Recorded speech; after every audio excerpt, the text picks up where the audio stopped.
Vännerna blev dödsfiender.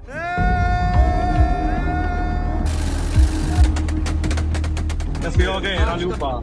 Jag kommer för er. Jag ska knulla dig. Prata med respekt. Jag är ute efter dig. Jag kommer skada dig. Alla kriminella blir i konflikt med varandra.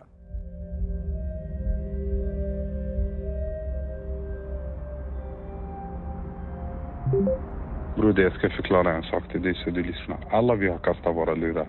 Ingen är dum, brorsan. Vi är ett gäng smarta affärsmän. Alla stora fiskar runt om i Europa och Sydamerika, det är de som de har tagit fast. Som tur är, jag har nya stash och nya grejer nu. Men nu är mitt namn med i alla utredningar och nu får vi se. Nu kan jag vara lys från och med den här veckan. Ja, våldsvågen i Stockholm fortsätter. I eftermiddags inträffade ännu en skottlossning. Sverige har aldrig förr sett något liknande. En tidig morgon 2025 kör ett bud genom Stockholm. I bilen ligger en skokartong. I kartongen finns ett USB-minne med material om det gäng som jag följt i 5 års tid. They are just gonna help me with one thing tomorrow in Sweden. Or else I kill this old man or I shoot him all in his face. Somebody have to eat some bullets. Hundratals filer, hemligheter från det kriminella nätverket Foxtrots inre värld. Allt börjar med 2 vänner från Uppsala. En vis man en gång i tiden i Kuriska bergen, han berättade för mig att ena handen tvättar andra handen. Vet du vem det är, brorsan? Han kallas för räven, brorsan. Men vännerna blev dödsfiender.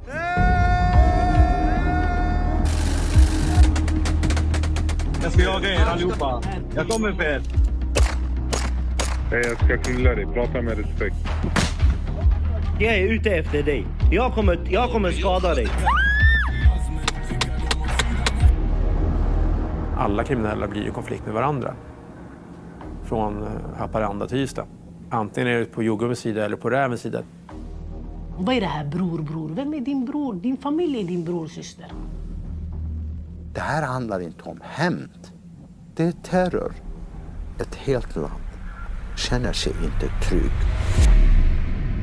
Say hello from the Swedish Fox.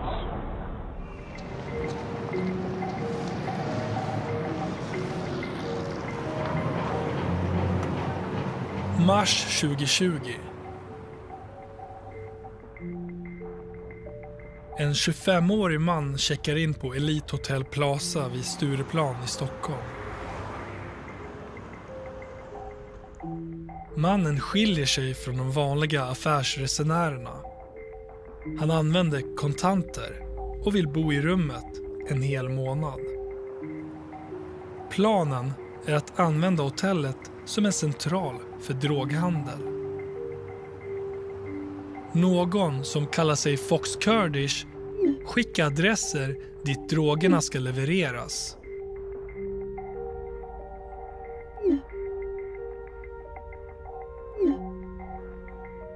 Mannen i rum 430 och Fox Kurdish kommunicerar via krypterade telefoner som de tror är omöjliga för polisen att avlyssna.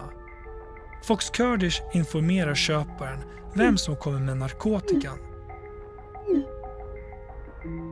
Och säljaren tar emot pengarna. Men hotellpersonalen fattar misstankar och ringer polisen. I rummet hittas ecstasy, kokain, amfetamin och över 1 miljon kronor. Då har utredarna ingen aning om att det är Fox Kurdish som styrt affärerna. Men polisen har tur. Här har ett 10-tal personer gripits efter att EUs polissamarbete Europol knäckt den krypterade mobiltjänsten Encrochat och fått tillgång till 60 000 konton, varav nästan alla tros tillhöra kriminella. Fransk polis skickar materialet från Encrochat till Sverige. Det är här i de hemliga chattarna som polisen hittar Fox Kurdish. Han verkar leda ett omfattande nätverk som säljer knark över stora delar av landet. I Dalarna får Pala Omar uppdraget att sälja gängets kokain. Så, välkommen. Jag har bara för det mesta hållit på med koks. Ja. Så att jag hade ju mina personer som tog emot det. Så de paketerade om och att allt var klart. Liksom. De levererade det plats du ville ha. Runt om i Borlänge. Jag hade en person i Falun också. Så det var ju Borlänge och Falun, det området. Jag kan säga att jag har liksom oftast hämtat 1 kilo och då vet jag hur mycket jag tjänar. Det är så det är. Till vilka såldes det här narkotikan? Till krogarna i Dalarna. Åkte du fast för något av det här? Nej.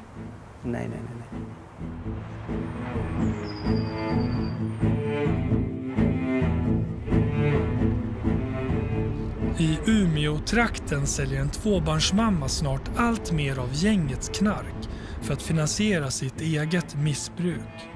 Vi kallar henne Kajsa. Det var väl, vad heter det, Räven och det var Foxtrot som jag fattade.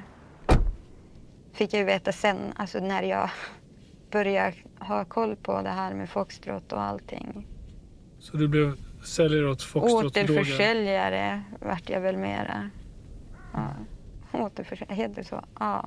Jag var inte innan så här, jag hade ingenting med dem att göra, men jag sålde mycket av deras grejer. Reflekterar du någonsin att du sålde ett större kriminellt nätverksdroger? Nej, jag gjorde ju inte det. Det gjorde jag inte. Alltså jag sket fullständigt i vem jag sålde droger åt. Så länge det var bra pris jag fick köpa det till. Alltså en större mängd. Och att det var bra grejer. Och just då hade de bästa grejerna. Så här uppe i alla fall. Som vi kallar Mattias. Under uppväxten blir han allt mer utåtagerande och skolan slår larm till socialtjänsten. Som kommer fram till att han växer upp i en miljö där det förekommer vapen, droger och våld och att han måste räddas. 12 år gammal placeras Mattias i ett familjehem. Han mådde bra. Jag mådde bra också. Det här är han i ett nötskal. Alltså, busig. Inga bekymmer. Det enda liksom, han hade mig. Han hade liksom allting han behövde. Det var... Jag vet inte. Han var glad. Hur gammal är han på bilden? Ja, jag vet inte. Vad kan han vara? 4, 5. Nästa gång vi hör talas om Mattias kommer han att vara 16 år och djupt indragen i det kriminella liv som han skulle skyddas från. Det är ju mitt fel. Men vad skulle jag göra? Jag hade inte så mycket val. Jag trodde jag gjorde rätt val.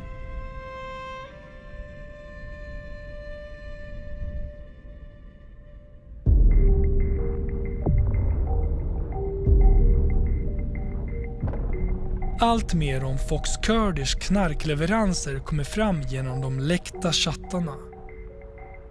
Och sommaren 2020 får några få poliser i Stockholm uppdraget att börja kartlägga hans nätverk och lista ut vem han är. Ja, det här var ju alldeles nytt för oss, det här med sån kommunikation där man har kunnat komma in och se krypterad kommunikation där de pratar ganska öppet.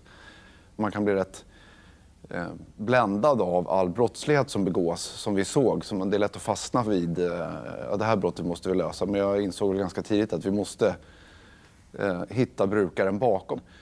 Finns det identifieringsuppgifter i materialet också? Att det sociala pratet försigkom ju också på de här chattarna. Det var inte bara kriminaliteten, men det var en stor del. Så att man firade sin födelsedag eller att man åkte hem till sin mamma. Alltså ett komplext uppbyggt nätverk som en pyramid. Alltså man har ett fåtal personer högst upp i pyramiden som har väldigt mycket kontakter under sig. Det är svårt liksom, att greppa hur man kan hantera så pass många olika uppdrag. Alltså från massa olika preparat av narkotika till våldsupplägg och vapensmuggling och bedrägerier. Det känns som att allting bara är i samma kittel. Alltså jag förstår inte hur de själva kan ha kontroll över all den verksamhet som bedrivs.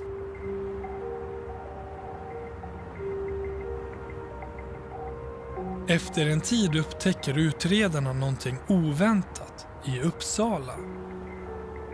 Vi ser att en glasskiosk omnämns vid flera tillfällen, att man blir hänvisad dit för att hämta telefoner eller man hänvisas dit för att lämna pengar. Det var en dam som drev den här glasskiosken och hon fick även hjälp av en pensionär som hoppade in ibland och stod där. Damen visar sig vara Fox Kurdish mamma som varje vår slår upp portarna till familjens glasskiosk mitt i centrala Uppsala.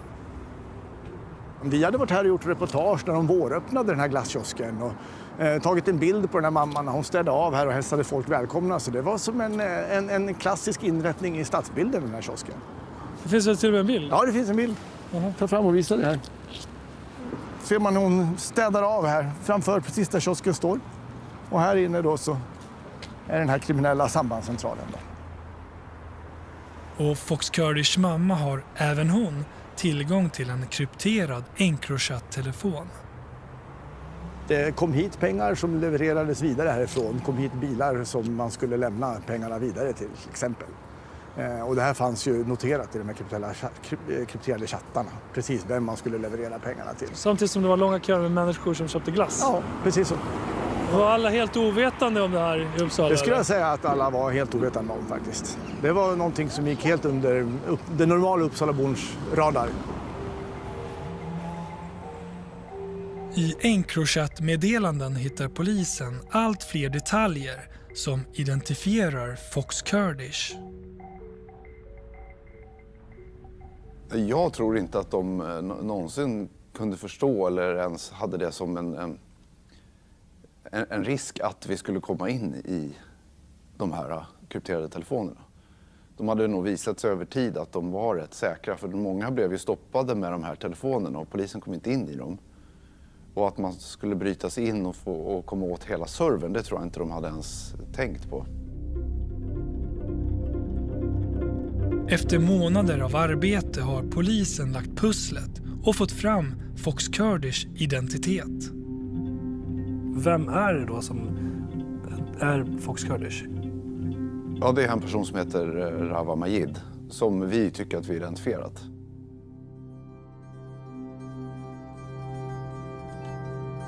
Rawa Majid kommer senare att bli känd som kurdiska räven. Han föddes i Iran. Mamman var höggravid med honom när hon flydde från Irak undan diktatorn Saddam. De kom sen till Uppsala där flera släktingar redan bodde. Musik var ett intresse. Hur ska det gå nu när bara livet går? I skolan gick det hyfsat med högsta betyg i personlig försäljning. Det gick jättebra för honom. Han är ju en affärsman faktiskt. Han sålde telefonkort som det kom och det var ju inte bara, det var mat och allt möjligt. Det var bara guldaffär, kiosk. Det var sånt som han har gjort det hela sitt liv. Han var ju en sån. Han började sälja och köpa guld när han var 14 år. Och bilar. Mm. Han hade en byggfirma med en man i Uppsala. Men det blir en kriminell karriär och fängelse i tidig ålder. Bland annat för grovt narkotikabrott och häleri. Våren 2018 släpps han från fängelset och gör som många andra från Sveriges kriminella arena på den tiden. Börjar vistas på den spanska solkusten. Under den här tiden börjar det som ska bli Foxtrot att växa fram. I Sverige är det få poliser som ens vet vem man är. Där och då så tror jag ingen hade koll på vad han pysslade med. Alltså innan vi fick chattarna. Men visste du vem Rawa Majid var? Nej. Ingen hade inte hört hans namn. I augusti 2020 slår polisen till. De griper Rawa Majids föräldrar och 2 pensionärer som jobbat med glasskiosken och gör fynd i mammans lägenhet. Om jag kommer ihåg rätt så var det väl både i morgonrock, i strumplåda, under sängen. Det fanns kontanter lite överallt i lägenheten. Det är ju inte varje dag som har kommit pengar till Rawa, eller varje vecka eller varje månad. Och det har inte gjort förra året, det är bara den här sommaren och det var ett par gånger. Så när jag har varit i glaskiosken, Rawa ringer och säger: mamma, det är en växlare, eller guldmannen kommer med pengar. I rätten förklarar hon kontanterna i lägenheten med försäljning av gatutidningen Situation Stockholm. Och kan du tänka dig om jag känner, om jag påstår jag känner mellan 30, ibland 50-60 000 i månad på den där Situation Stockholm. Det skulle, jag förvånar mig, det var lite pengar faktiskt ni har hittat. Det skulle vara mer, jag har ju tappat pengar tror jag. Mamman kommer att dömas för grovt penningtvättsbrott. Bland annat för att ha försökt gömma sonens 3 Rolex-klockor värda runt 1 miljon kronor. Varför grep ni inte Rawa Majid då? När vi hade kommit så pass långt med utredningarna så att vi fick upp honom som misstänkt i det hela, då fanns inte han i Sverige längre. Jag ska säga. Det är tråkigt för det som man vet hände sen.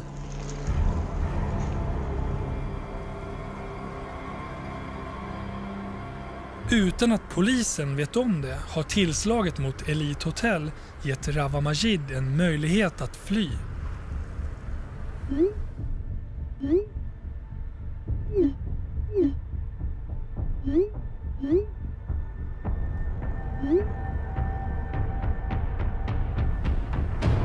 Hans mamma varnar honom att han måste lämna landet.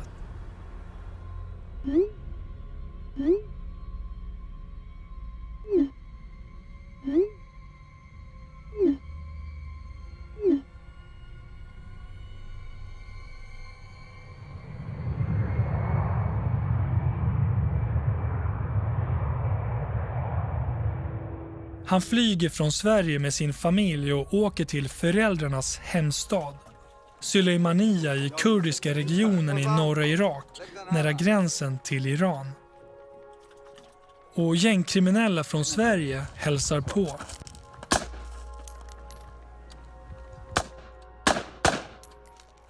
De träffar chefen för regionens antiterrorstyrkor som kommer från en inflytelserik släkt med nära band till Iran och Rawa Majids familj.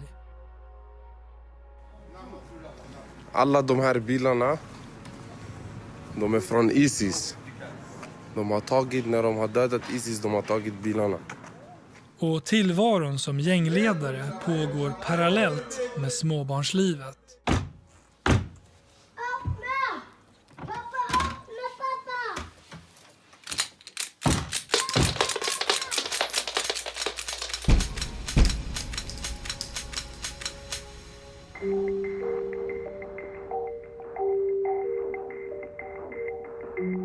Samtidigt i Sverige leds jakten på Rawa Majid och hans nätverk från ett litet arbetsrum på polisstationen i Solna. Insatsen kallas Ärende Foxtrot och omfattningen av narkotika visar sig vara mycket större än någon förstått. Det går alltså både norröver i Sverige, alltså vi har Gävle, vi har Östersund, vi har Värmland, vi har nere mot Borås, Göteborg, Malmö. Även våra nordiska grannländer som Finland och Norge dyker ju upp på radarn. När jag fick det här uppdraget så hade jag inte alls den uppfattningen att han var hade så mycket att göra med just narkotikadelarna. Att han var kriminell, det kunde man ju se på hans historia och vilka han liksom umgicks med. Men inte på den här nivån. Hade du förstått att det var så mycket narkotika som smugglades in till Sverige? Nej, det tror jag ingen kan förstå. Det är fortfarande oförståbart, tror jag. Så här mycket narkotika kan väl inte knarkas upp i Sverige. Ens på liksom 10 års tid, det de tar in i månaden. Den lilla utredningsgruppen inser att de inte räcker till.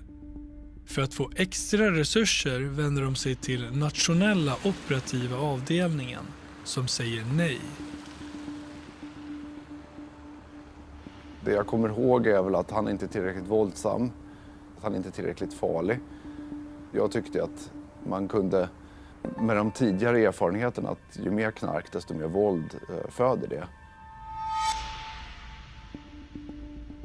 Hösten 2021 försöker utredarna igen och lägger fram en plan. De konstaterar att Rawa Majid har mycket pengar och stora ambitioner.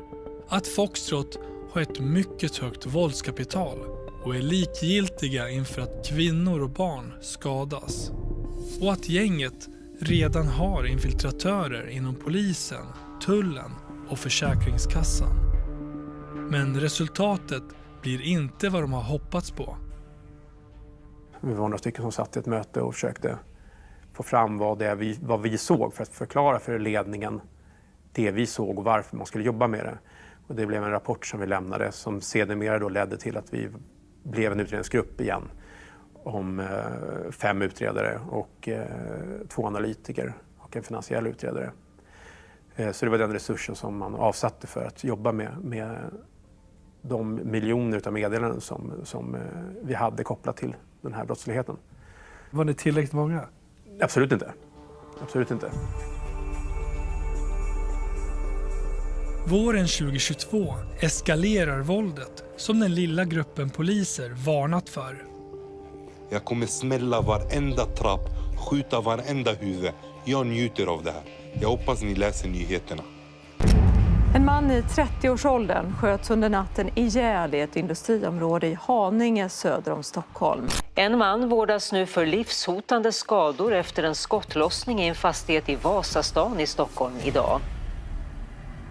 Båda attackerna riktas mot MC-gänget Bandidos, men drabbar utomstående. På övervakningsfilmen från gymmet ser vi en 16-årig torped leta efter en Bandidos-medlem.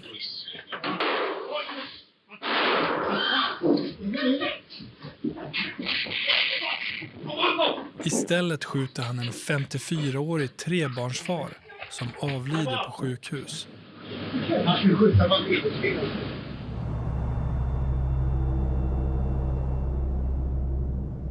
Plötsligt blir det tyst från den då internationellt efterlyste Rawa Majid. Men snart kommer förklaringen.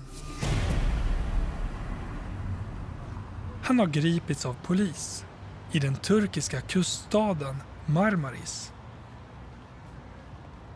Först var det ju som wow, är det äntligen dags? Var ju känslan. Där och då så greps han ju på våran efterlysning. Var det vi fick förmedla till oss och då växtes ju ett hopp. Ja, men det här blev ett bra avslut att han blir utlämnad och han får en prövning på det vi har påstått. Svenska myndigheter begär att Turkiet ska lämna ut honom. Men plötsligt tar det stopp. Vi får upplysning om att han är släppt och att han är turkisk medborgare, att han inte kommer att bli utlämnad. Och vad känner du då? Jag hade ju svårt att förstå det då för att jag visste att han inte var turkisk medborgare. Så att,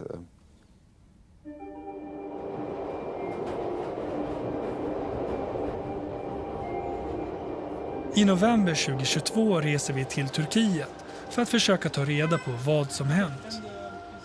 Det visar sig att Turkiet verkar ha blivit en fristad för internationellt efterlysta brottslingar. Merhaba. Men landets talesperson uppskattar inte våra frågor om detta. We know that he is in Turkey, for example. There is this accused narcotic smuggler that is in Turkey at the moment. Look, these are judicial cases. You're not in a position to comment on their judicial cases. I am not in a position to comment on their judicial cases. We expect, of course, the rule of law to be applied to all of them. But if you are implying that Turkey somehow provides haven for these people, protects them here, that's completely baseless, completely outrageous to make such a claim. You're accusing an entire country of something terrible. And that's unacceptable. I will never accept that. These are ridiculous questions. Anyway, I don't want to continue this. Can you stop this?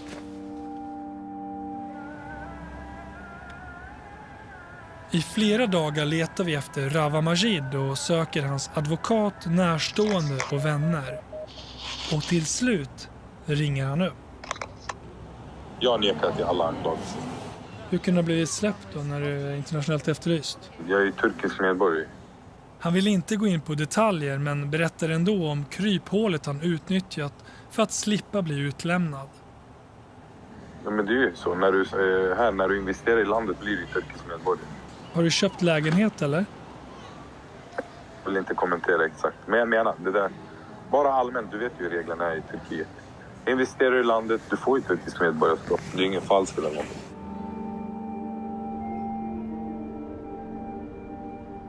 Rawa Majid har bland annat investerat i den här lyxvillan med pool och utsikt över Bodrums kust för närmare 18 miljoner kronor. Och vad tänkte du om det? Att han inte gick att komma åt?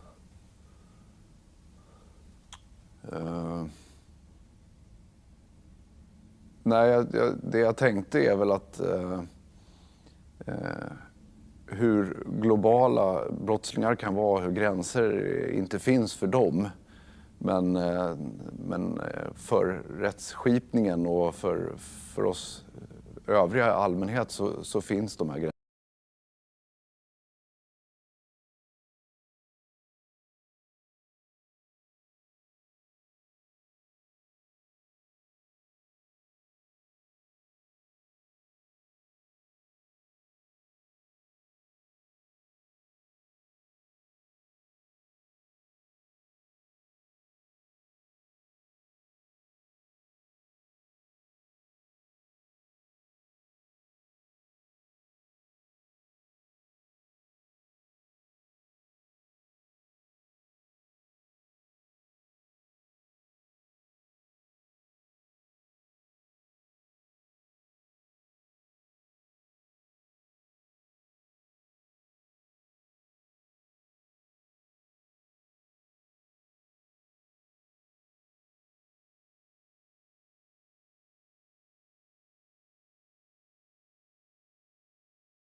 Så där om honom.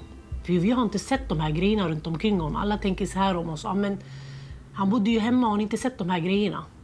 Har inte ni sett att han var... Nej, men vi hade ekonomiskt bra. Vi hade det. Vi har det bra. Vi är en sån familj som har alltid jobbat och stått på våra egna ben. Jag började jobba när jag var 13 år. Han också. Han började jobba när han var 12 år. Han tyckte om att jobba. Han åkte med sin pappa och jobbade. Hjälpte till att sortera frukt och grönsaker. Vi är en familj som jobbar med frukt och grönsaker. Hur hamnar ni i det här då? Om man har det gott ställt ekonomiskt? Jag vet inte. När vi frågar honom, jag säger till honom hela tiden. Vi har det, liksom, tack och Gud, vi har det bra. Alhamdulillah, vi har allt. Varför väljer du de här vägarna? Varför väljer du dem? Mamma sa också till honom hela tiden, det här passar inte in på oss. Vad är det här för väg du har valt? Hela tiden. Han sa hela tiden till oss, det här är någonting som jag har valt.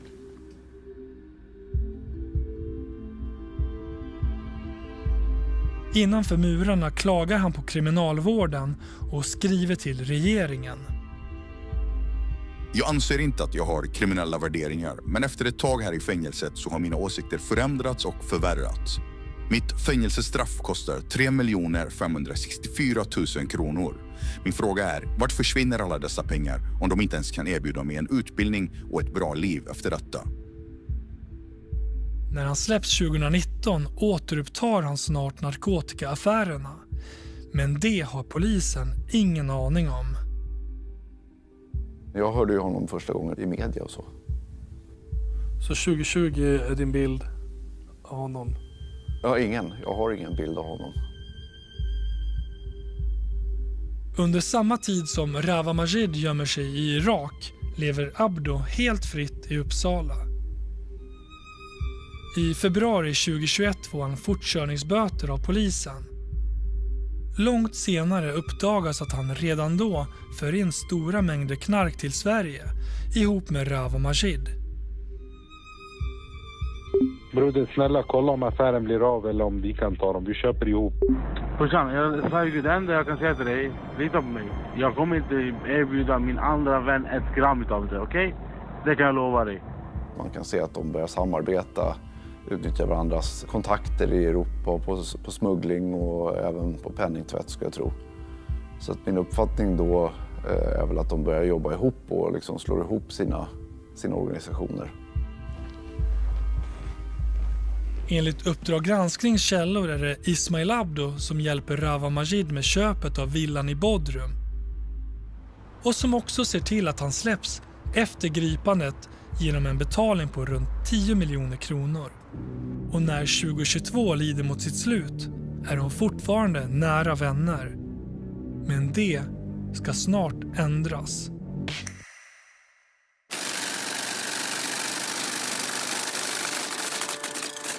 Grabbar, vill ni veta en rolig grej?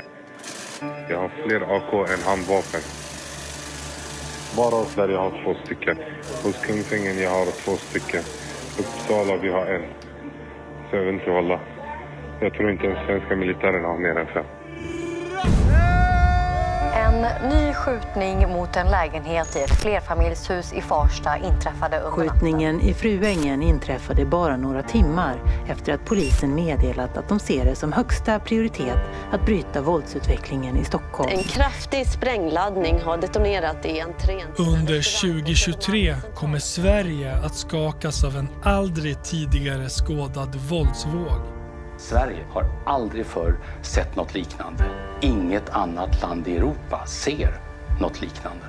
Anhöriga till kriminella blir måltavlor i ett gängkrig som påverkar ett helt land. Ja, våldsvågen i Stockholm fortsätter. I eftermiddags inträffade ännu en skottlossning.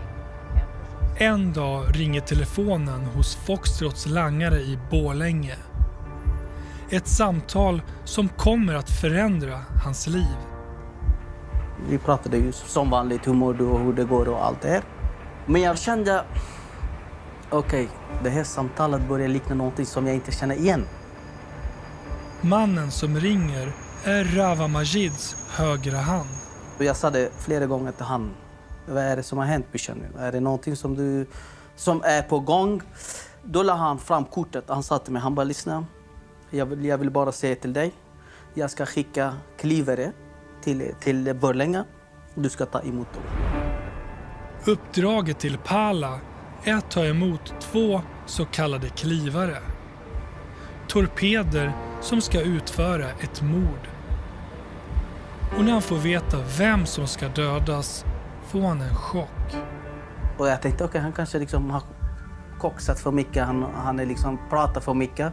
Det kommer inte ske. Men han skickade ju biljett till mig dagen efter att folk är på väg. Och jag tänkte, wow, det börjar bli liksom seriöst. Han menar det.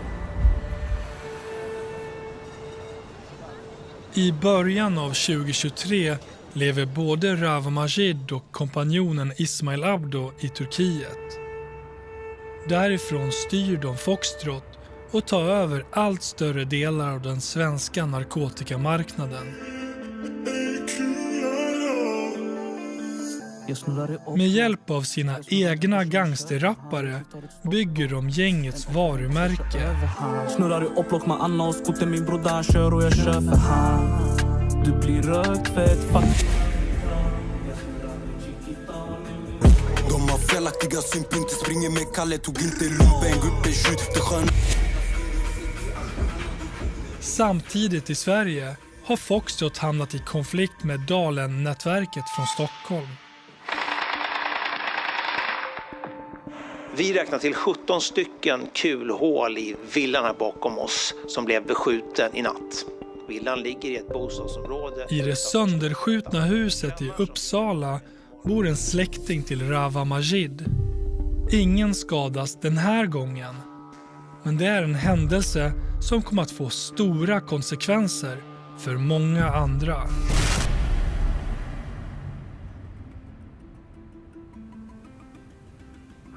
Jag kom 1979 från Turkiet. Sedan dess har jag bott i Sverige. Vi har en familj som är ganska tajt med varandra. Umgås ganska ofta. Utbildningen har ju varit ganska viktigt i vår familj. I vår familj det finns ingen som har inte någon universitetsexamen. Det allihop har det. Ömers son heter Serdar och utbildar sig till civilekonom och jobbar sedan som mäklare. Serdars mamma dog när Serdar var 6 år. De var 2 syskon då. Och jag hade hand om mina barn. Så jag var ju både mamma och pappa. Serdar var ju en kille med principer. Spelade fotboll med sina kompisar. Spelade badminton. Var fullt av liv. Det är natten till den 3 mars 2023 när Ömer får ett oväntat samtal. Jag förberedde mig för att gå och lägga mig. Serdar brukar aldrig ringa så sent. Jag tog telefonen och sa Serdar, vad är det Serdar? Då hörde jag att det är min svärdotter som skriker Serdar är skjuten. Jag försökte skrika vad säger du ungefär i den där stilen. Men där det klipptes telefonen. Ömer kör mot sonens villa i Tullinge. När han kommer dit har polisen spärrat av hela gatan och hans son har körts till akuten. Det var sjukvårdspersonal med polisen. Och jag gick mot dem och frågade hur är det med min son? Alltså det var så kallt. Ja, han är avliden så. Än idag, den där ljudet ekar i mitt huvud. För det var så grymt.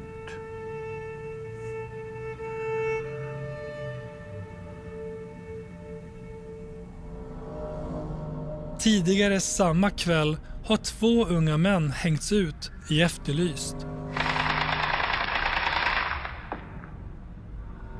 Polisen går nu ut med bilder på de 2 män som är anhållna i sin utevaro på sannolika självmisstänkta för brottet.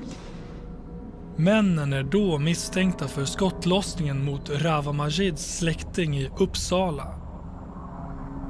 Den ena, en 25-åring, är Ömers barnbarn, Serdars son från ett tidigare äktenskap. Vi vill ju veta var de här befinner sig någonstans, vart de här är någonstans. Det är en stor vikt för utredningen. Några timmar efter att namnet publicerats kommer någon hem till en efterlystes pappa, Serdar, i Tullinge. När han öppnar skjuts han med 2 skott och dör. Ja, det var närstående som var måltavla. Mer än så kan jag inte tänka och det är ingen annan som har tänkt heller. Det kan inte finnas någon annan. Vad tänker du över just att kriminella medvetet har sökt upp din son som inte alls har någon som helst kriminell bakgrund och skjuter ihjäl honom? Jag tror att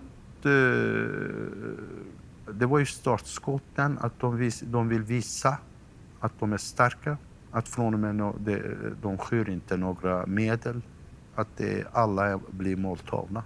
Från och med nu så ska vi göra. Och det har ju de.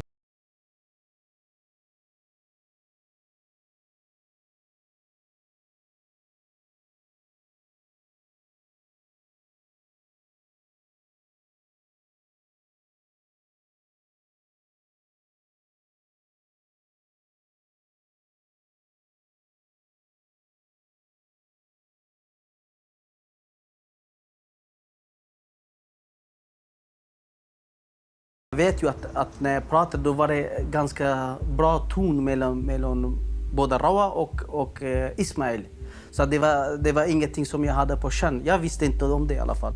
Vi får indikationer, det är ju mycket rykten och snack kan man säga som ligger bakom det. Att tjafs nere i Turkiet verkar det vara.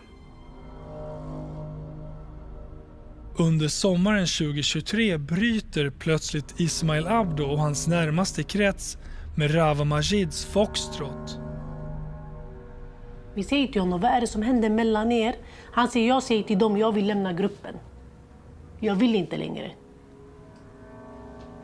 Om det ska hålla på att bli att vi håller på och alltså skjuta oskyldiga människor. Ni skjuter folk som inte har någonting med det här att göra. Jag vill lämna gruppen, säger han. Och då säger de att ja, men då står du som våran fiende.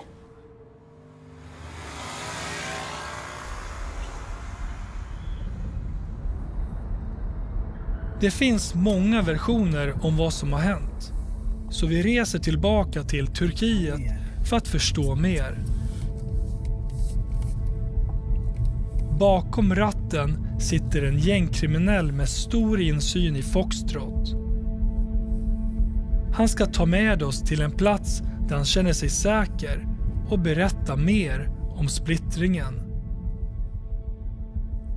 På vägen dit blir vi stående.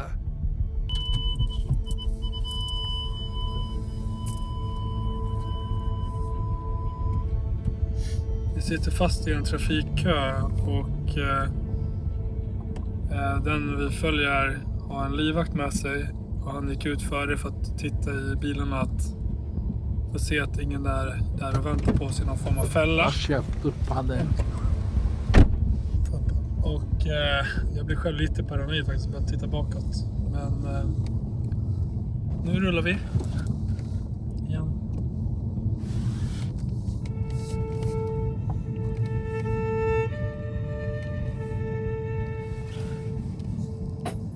Hur kom det sig att den gängkriminelle vi söker upp vill inte att vi spelar in hans röst. Men han berättar om en händelse i början av september 2023. En av Ismail Abdos närmaste män torteras då under pistolhot i sin lägenhet här i Maslak. Förövarna som valt Rawa Majids sida kräver att få veta var Ismail Abdo befinner sig.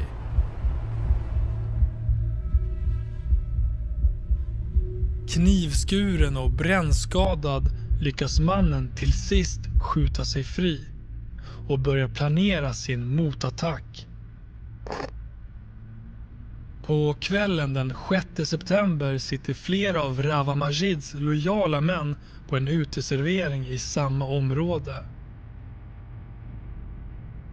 Plötsligt kör 2 män fram och börjar skjuta. Och männen från Foxtrot besvarar elden.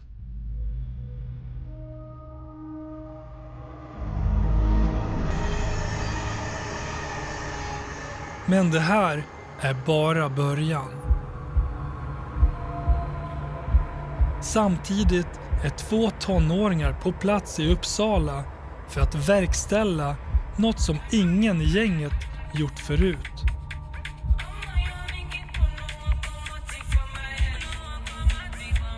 En 19-åring från Järfälla filmar sig själv i väntan på order. Polisen har 2 dagar tidigare fått ett anonymt tips om att 19-åringen är i Uppsala för att mot betalning skjuta folk.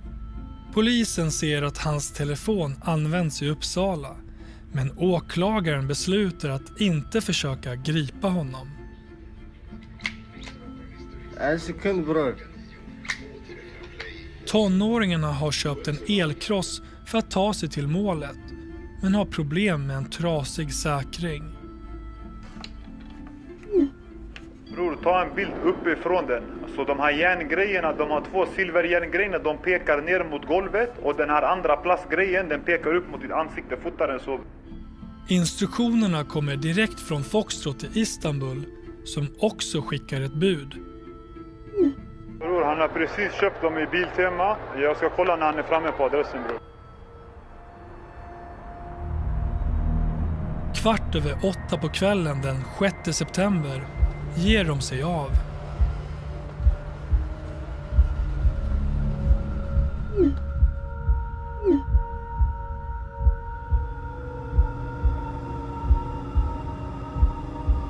De kör mot ett villaområde. Där bor Ismail Abdos mamma.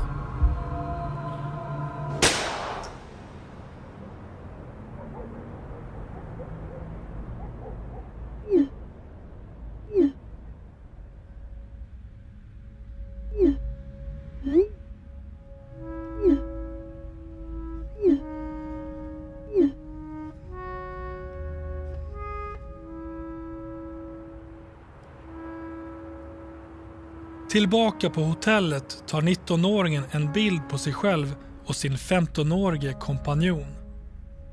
De får en swish på 1000 kronor av mordbeställarna och köper pizza.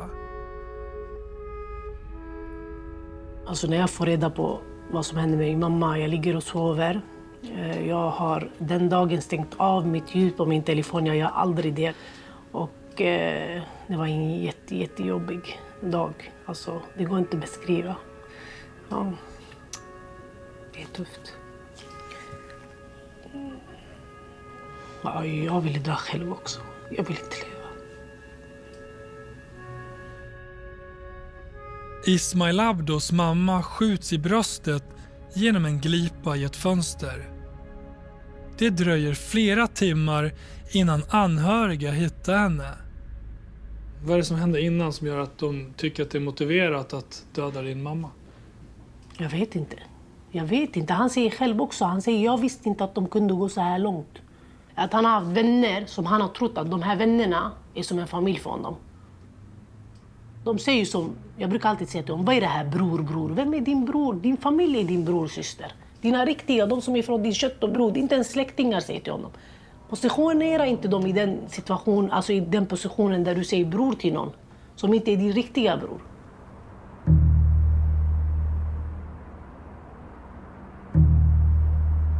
Mordet på Ismail Abdos mamma är en krigsförklaring. För oss när det sker något sånt, det går inte att säga okej, men vi låter liksom domstolen i Stockholm ska avgöra det, eller Svea hovrätt eller Göte hovrätt. De här liksom. Alltså hämnas han inte på det här, eller liksom åtminstone försöka göra så mycket skada som möjligt. Han tappar sitt ansikte och jag vet att han själv skulle må jättedåligt av. Det går inte att säga okej, men vi flottar det här, låt rättsstaten ta hand om det. Och Ismail Abdo börjar omedelbart planera sin hämnd.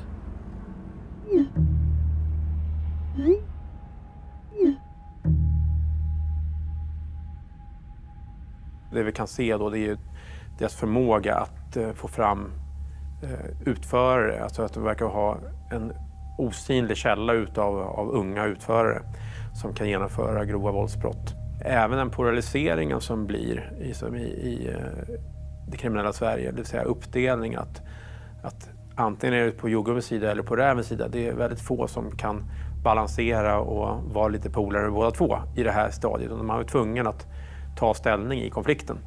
Vilket gör att egentligen alla kriminella blir i konflikt med varandra. Från Haparanda till Ystad. Det var en så kraftig detonation att den hördes på flera kilometers avstånd. En explosion. Samma hus i Uppsala som tidigare beskjutits attackeras igen och sprängs för att skada Rawa Majids släkting.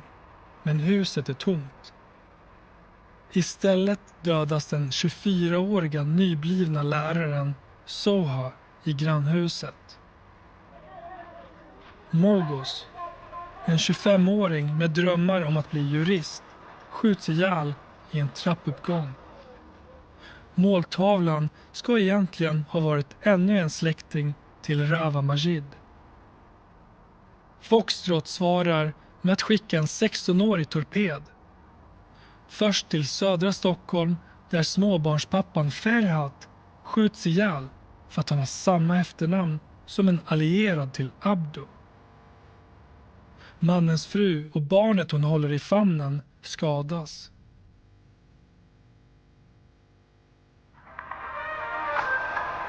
Vi ska börja med den allt mer upptrappade våldsvågen i Sverige. Ett dygn senare dödar samma tonåring 2 kvinnor i Tullinge. Boende på adressen har släktband till en man vars gäng valt Abdo-sidan efter splittringen. Totalt dödas 13 människor på bara 3 månader i den interna konflikten, enligt polisen. Enligt SVT:s uppgifter var dådet återigen riktat mot en anhörig till en person som kopplas till den pågående gängkonflikten inom det så kallade Foxtrot-nätverket.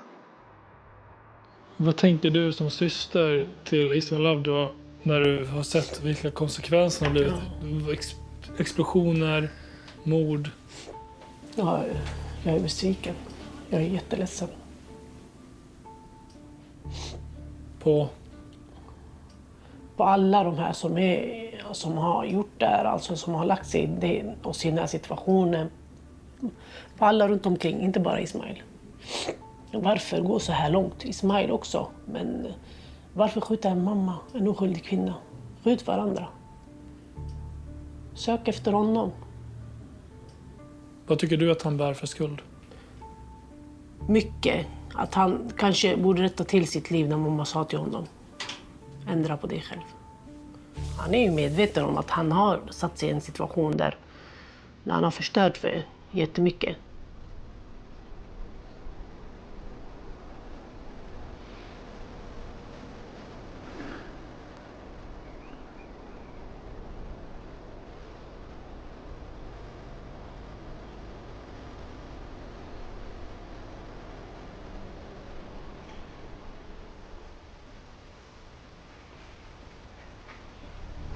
När var den här bilden tagen?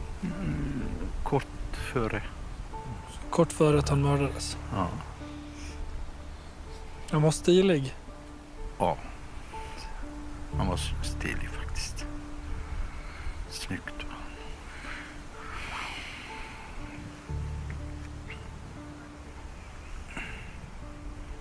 Tänker du mycket på honom? Ja. Hela tiden går det ju de där tankarna. Ibland har man sådana här konstiga fantasier att ibland när man kör eller kommer som att man ska höra hans röst. Eller att han ska knacka på dörren. Jag har inte drömt en enda gång om honom. Alltså, jag önskar så mycket att jag skulle se honom i drömmen. Jag har inte gjort. Till exempel, de har tagit min son ifrån mig. Men jag skulle inte kunna vilja eller kunna skjuta dem. Det skulle jag inte kunna. Och det är därför jag menar att de som gör det här, de har inget. Jag vet inte vad det är för människor vi pratar om.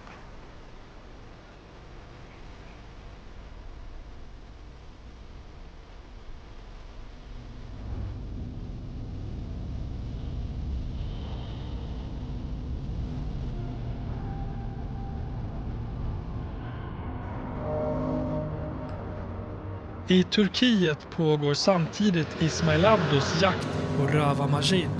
Men han flyr vidare till landet där han föddes. Enligt uppgifter till SVT så ska Rawa Majid, den så kallade kurdiska räven, ha gripits när han tagit sig till gränsen i Iran. Först och främst så är det av varandra helt oberoende källor då, som kommer från båda de här falangerna som nu har den här interna konflikten, som uppger samma sak. Ja, givet de brottsanklagelser som finns så skulle det kunna ha mycket stor betydelse. Men jag vill inte gå in närmare på det förrän jag vet vad som är korrekt. Efter uppgifterna om gripandet blir det helt tyst från Rawa Majid. Och Ismail Abdo riktar nu sin hämnd mot en annan i Foxtrots ledning. Hans namn är Mustafa Al-Jibouri, men kallar sig Benzema och kommer från Irak. När han är i hemstaden Bagdad anlitar Ismail Abdo en torped som erbjuds $1 miljon för att döda honom.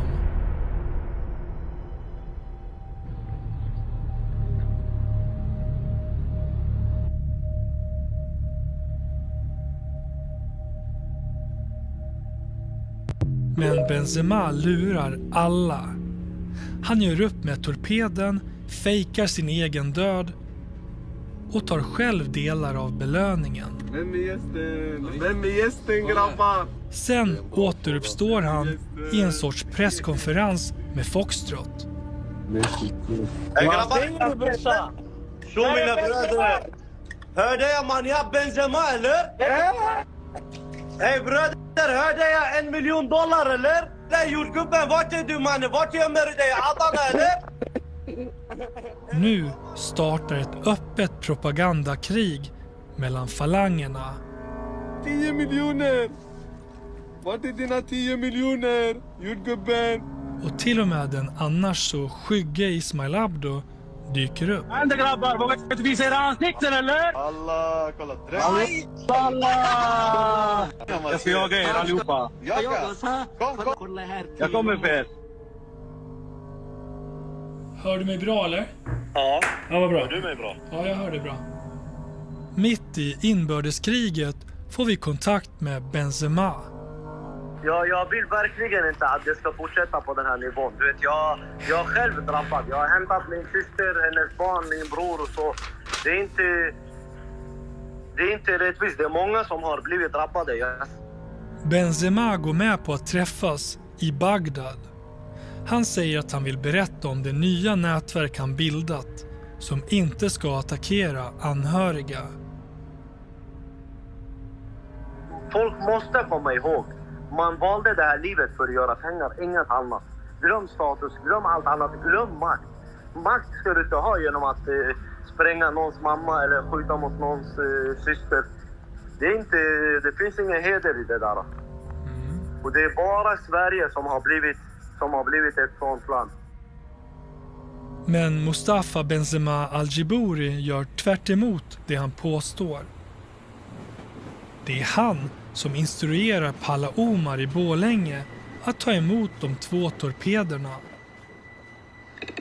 Vi har bokat en från Stockholm, han som är från Stockholm. Han kommer 9:30, han gav stock. Allt annat är klart, Stabbe, allt är klart. Uppdraget att döda en släkting till Ismail Abdo. Folk är på väg. Och jag tänkte, wow, det börjar bli liksom seriöst. Palla Omar inser att han hamnat mitt i kriget mellan Ismail Abdo och Rawa Majid. De 2 torpederna, en 22-åring och en 17-åring, kommer hem till honom. De väntar på att vapnet ska levereras. Det är 10 minuter kvar och att vapnet skulle komma. Då säger jag till honom, okej, vad ska vi göra? Vad vill ni ha? Och då, det var godis han tänkte på. Jag tänkte, okej, vart har jag hamnat? Liksom. Jag sitter med små barn som tänker klippa någon annan och de ska be mig om godis. Liksom. Att det är det han tänker på. Så jag sprang bara till godisaffären och köpte godis till honom och kom tillbaka. Varsågod, här är din godis. Palla Omar måste göra ett val. Att delta i ett mord eller vända sig till Ismail Abdo. och riskera att torpederna mördas. Istället väljer han det mest förbjudna av allt. Polisen Johanna? Ja, hej Johanna. Jag har väldigt känslig information. Ja. Och det är, du vet, Benzema. Vet du vem det är? Vad heter han, sa du? Han kallas för Benzema. Benzema? Det är han som är kurdiska rävens högra hand. De har förberett nu. Vapnen kommer från Avesta. Och sen måltavlan, det är ljudgubbens kusin. Jag vädjar till dig, Johanna. Jag ringer, jag håller av mig endast för att jag vill stoppa det här. Jag tycker det ska inte ske. Johanna, jag måste bli beskyddad. Det här är inget att skoja med.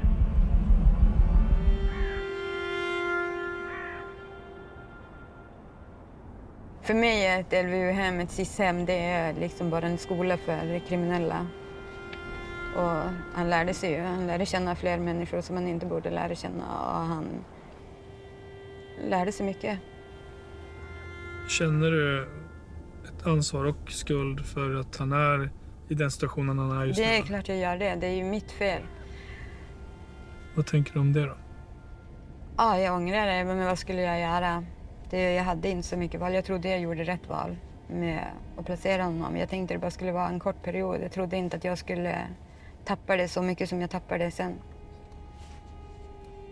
Det är inte samma glitter. Det är inte ens samma blå färg på ögonen. Det är de där ögonen han har än idag.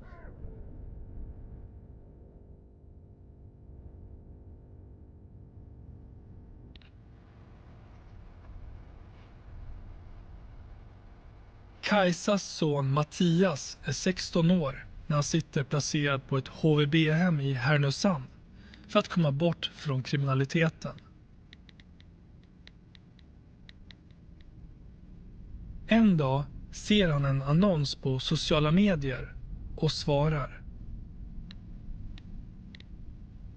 Så jag tar kontakt med den här killen.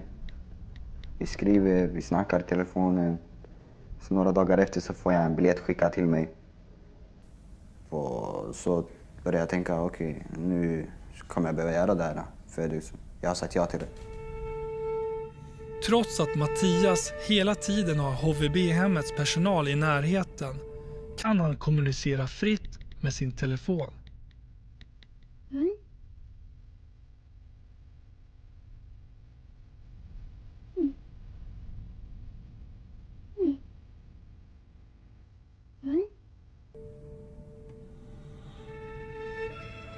Mattias lämnar HVB-hemmet. Han vet inte exakt vad han ska göra och mot vem.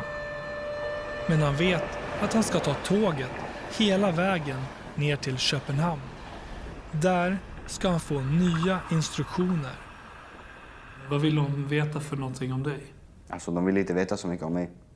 De vill bara veta om jag kunde köra i Danmark.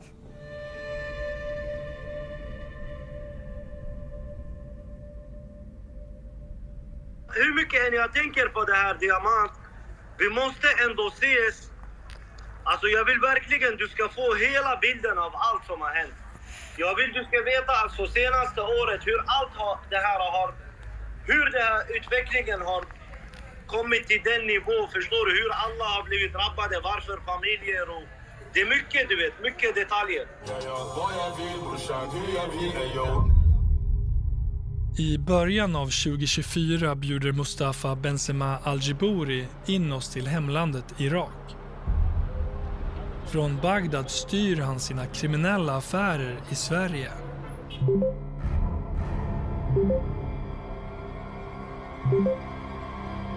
Han hävdar att han inte attackerar anhöriga och att han till och med gripit in och stoppat våldsdåd. Jag frågade några grabbar vem som har ungar på väg till Stockholm. Jag kom åt en person. Han bara, bror det stämmer. Han är 14 år, han sitter på ett tåg på väg till Stockholm. Jag bara, lyssna bror. Den här 14-åringen ska hoppa av tåget och vända hem nu på en gång. Hälsar han Benzema, säger om inte han går hem nu till sin mamma på en gång, jag kommer bryta alla hans ben. Så gick han hem direkt och de ringde dagen efter och tackade som fan. Men samtidigt som han lovar att anhöriga ska fredas från våldet har även han gått in i hämndspiralen. Bror, vad händer brorsan? Ni ska skicka knivarna först, inte leksakerna. Boka till knivarna tågbiljett och brodern här, du vet han hämtar dem från tågstationen. Det är alltså Benzema som instruerar Pala Omar att ta emot torpederna som anländer till Borlänge för att döda Ismail Abdos släkting. Samtidigt hotar han sina fiender öppet på sociala medier. Säker i Dubai eller? Vad gjorde du för 10 dagar sedan, din lilla bög? För 10 dagar sedan du frågar vart är Benzema? Jag har sagt öppet att jag är ute efter dig. Jag kommer skada dig.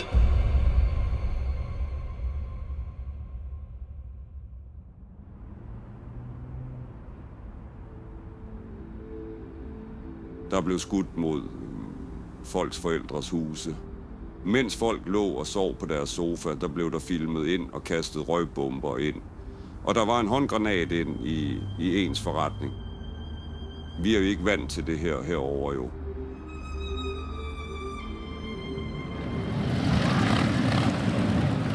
Orden kommer från en medlem i det danska MC-gänget Comanches.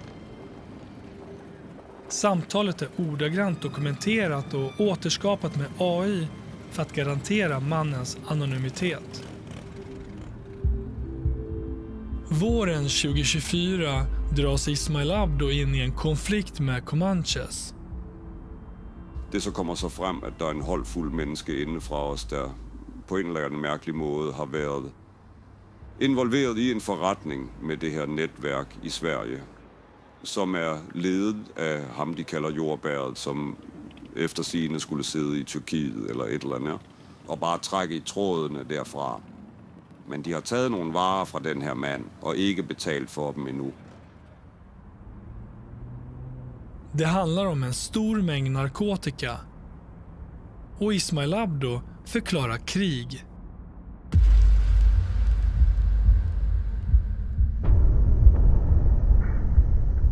En ting vi ved, blandt andet med svenskerne, det er, at de er iskolde. De går også efter familiemedlemmer. Og der har vi altid haft i Danmark en regel, at du har et problem med personen.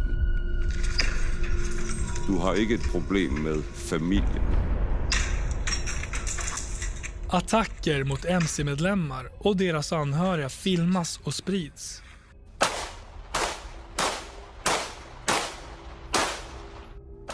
Och Comanches inser att Ismail Abdos nätverk använder helt nya metoder. De har undervurderet den her mand. Han vil jo gerne have sine penge tilbage. Så der kommer lige pludselig en masse mennesker herover af. Og det er jo ikke mennesker ligesom os, der sidder her. Det er små børn, for at sige det lige ud.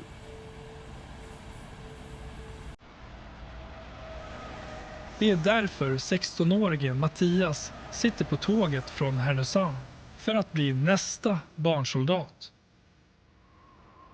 Först när han nästan är framme i Köpenhamn larmar HVB-hemmet om att Mattias är försvunnen.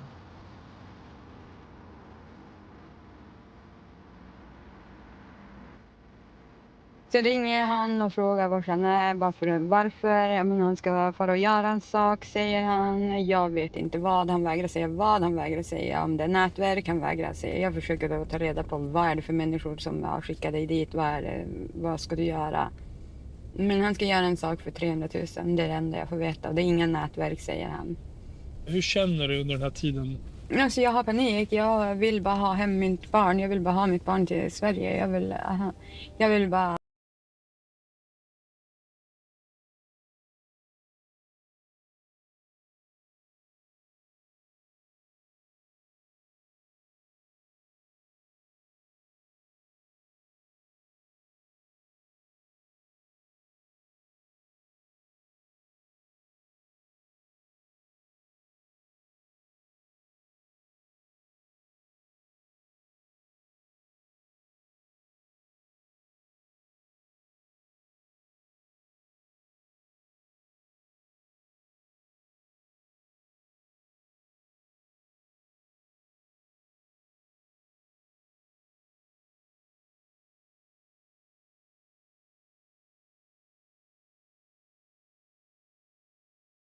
placeringar. Från familjehem till familjehem och sedan HVB. Där kan han både röka och sälja hasch. Var det inga vuxna som såg till att du hölls ifrån det? Alltså de försökte, men de kan inte göra så mycket på ett HVB-hem. De kan ju ta ett pisstest på oss, men alltså, om inte de lät mig gå ut så hade jag kunde bara gå ut genom mitt fönster och ta en buss. När han är 15 placeras han på ett av statens särskilda ungdomshem i Västsverige. Där lär han känna jämngamla gängkriminella från hela landet. Om du sitter med såna här folk hela tiden och bara hör om kriminella saker, det får dig att tänka på andra saker. Så jag vill också leva som dem, leva det här livet. Vad var det för liv du kände att du ville leva när du hörde dem prata? Alltså, jag vill bara ha pengar och kunna ha status. För jag har inte haft så mycket i mitt liv på grund av att jag har varit placerad så länge. Och sen så tänker jag, varför ska jag sköta mig och sådana saker? Jag vet att jag ändå inte kommer komma hem till min mamma. Så. Vad för sorts status vill du ha? Alltså om man gör saker för de här kriminella så kan man ju få högre status, som sagt. Man kan kliva upp, man blir högre och högre. Så jag hade mer kriminellt tankesätt än vad jag hade före det. Blev då SIS någon form av sätt att få nya kontakter för dig? Ja, skulle jag säga.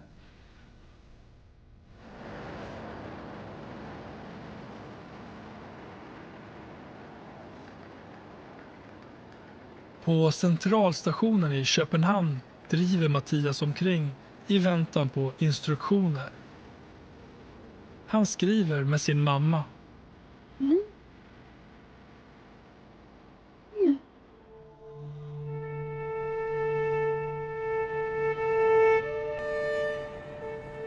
Timmarna de går och går. Ingenting händer, så jag börjar ju tänka att de är inte seriösa. För alltså, man har ju sagt att man ska hämta mig, så jag började tänka så här. Jag vill bara tillbaka till Sverige. Jag hade inte pengar och jag visste inte hur jag skulle ta mig dit. Han väntar på att få möta någon som ska lämna över ett vapen och förstår vad beställarna kräver.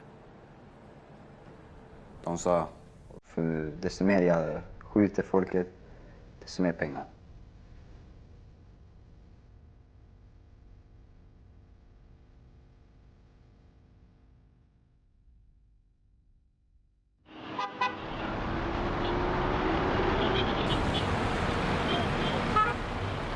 Jag behöver inte vara anonym. Det är mina ord, jag står för dem. Jag kommer ge dig detaljer. Jag kommer berätta saker och ting som kommer chocka hela Sverige. Men vi hinner aldrig möta Mustafa Benzema Al-Jibouri i Irak. När han sitter i en bilkö i Bagdad springer en man fram med ett vapen.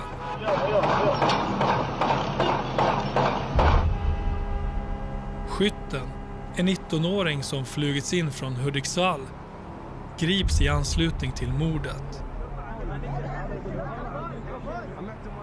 Och direkt efter hånas den döde av Ismail Abdo och hans allierade. Rävare sitter av båda två. Det är djurplågeri, står på 10 tår.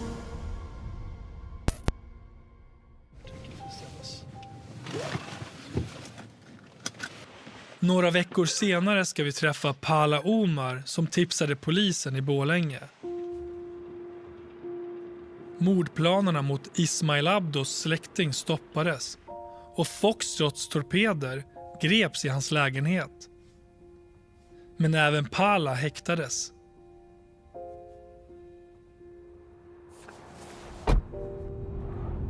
Nu är han på fri fot men fruktar för sitt liv eftersom han tjallat på Foxtrot.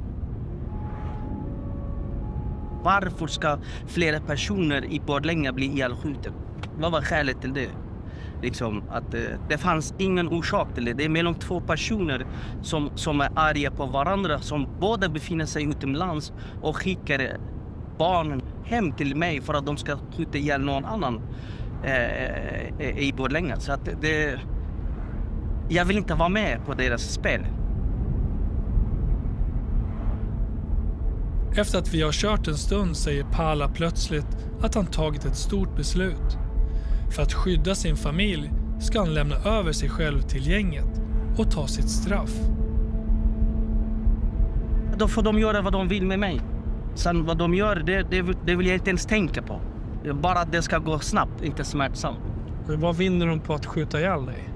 För att markera, det är ingen som ska göra så mot Foxtrot. Att jag vänder ryggen och vänder mig till polismyndigheten, det har inte skett i deras historia. Tror du att vi kommer ses igen? Det kan jag inte svara på.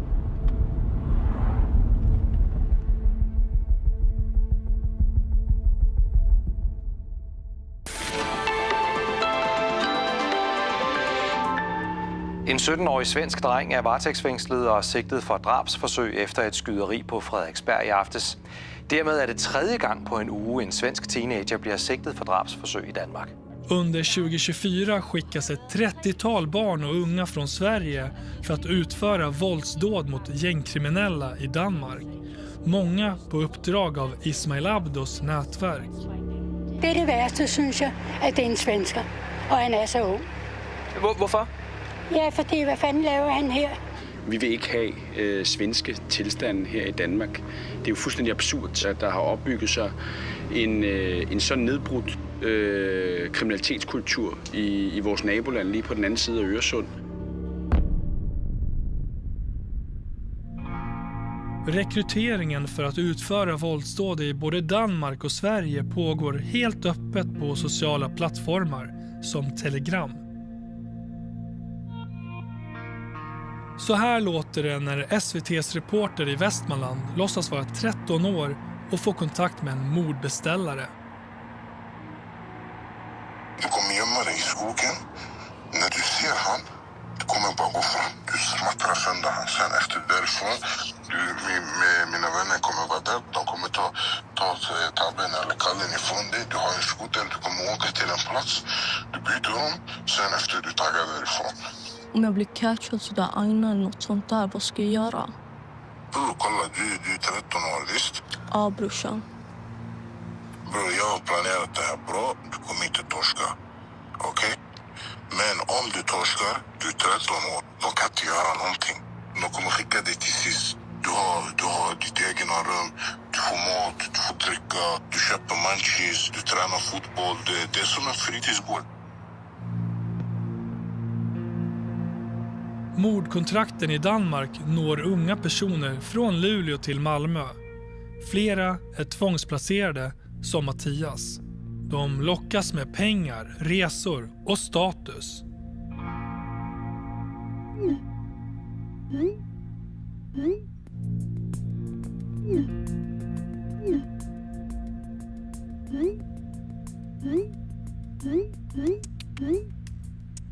Vissa krävs på ID-handlingar för att inte våga dra sig ur.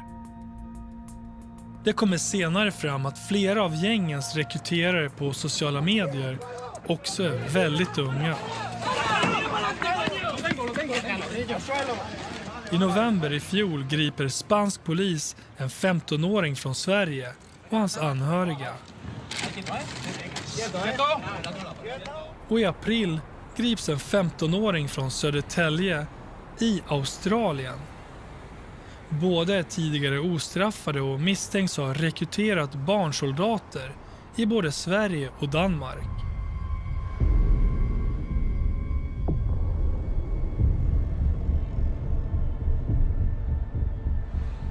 Åtta timmar efter att Mattias anlänt till Köpenhamn får han till slut kontakt med rekryteraren. Han ska gå mot Nörrebro, där någon ska lämna över ett vapen. Men svensk polis har slagit larm. Han vänder plötsligt i en korsning och grips.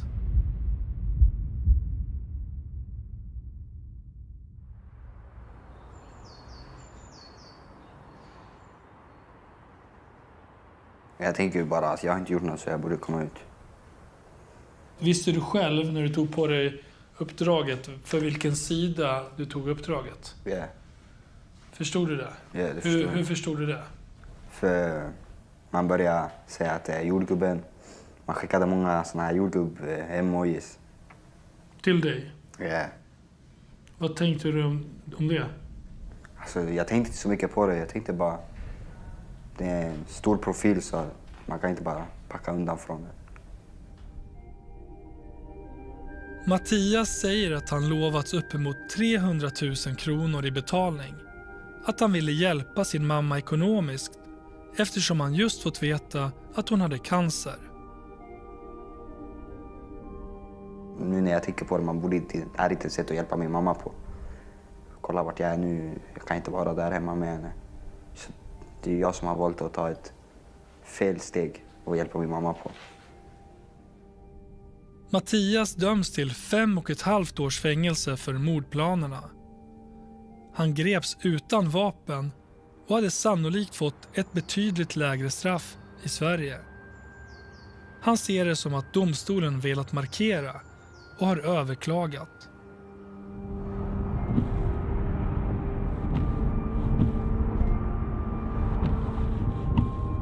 Att de anlitar specifikt barn på det här sättet, vad tänker du om det? Alltså det är för jävligt. Jag förstår att de gör det för de tänker att barnen inte de får en placering på ett SIS-hem. Ja, i Sverige får de en placering på ett SIS-hem. Men i Danmark får de inte det. Då blir du dömd till fängelse. De beter sig som groomers, alltså predators. Alltså det är... Nej, alltså jag förstår inte. Vad tänker du om att han var beredd att döda någon för att få pengar så att han kan hjälpa dig? Ja, jag vet inte. Det känns för jävligt, men det var nog inte bara för att hjälpa mig kanske. Det var för att få pengar också. Men de som ser det här, en del kommer tänka att du är en oansvarig förälder. Ja, det får de tänka, men jag vet att jag har gjort allt för mina barn som jag har kunnat. Jag valde en placering, för jag trodde det var det bästa. Men här sitter vi, han sitter för 5,5 år för mordförsök och för grov vapenbrott i Danmark.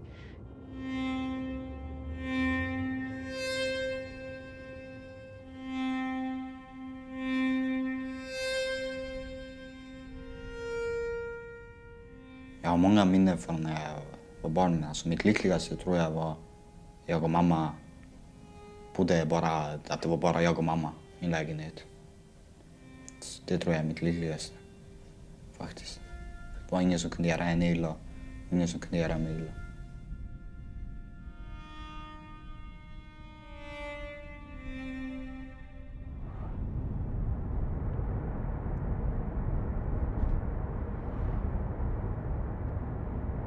Vi får höra att Ismail Abdos krig mot Comanches upphört. Åker till klubbhuset utanför Köpenhamn för att fråga vad som hände. Och nu kommer någon mot dörren. Hej, Diamant. Jag är reporter. Jag är reporter från Sveriges Television. Okay. Vi håller på och filmar. Vi berättar om vi ska inte filma mig. Den svenska konflikten. Okej, vi ska inte filma dig. Det kommer ju en massa unga barn från Sverige hit, bland annat för att utföra våldsdåd mot den här klubblokalen. Ja, det är precis. Skulle du vilja säga någonting om det? Nej, vi har inte någon kommentar omkring det där ting där. Ingen kommentar? Nej, vi uttalar oss inte omkring de här ting här, så det är inte någon måste göra. Men är ni liksom i god relation med svenskarna eftersom det var konflikt då? Vi har inte någon kommentar. Okej, tack så mycket. Tack. Ta hand om dig.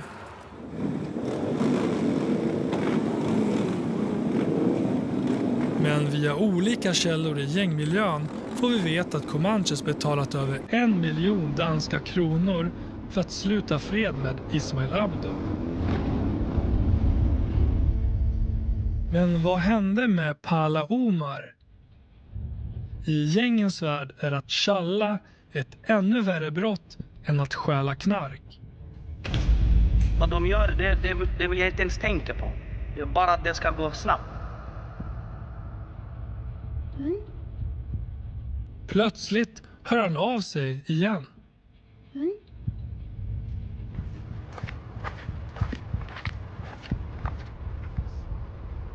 Du går in mot kyrkan och sen kommer du se mig.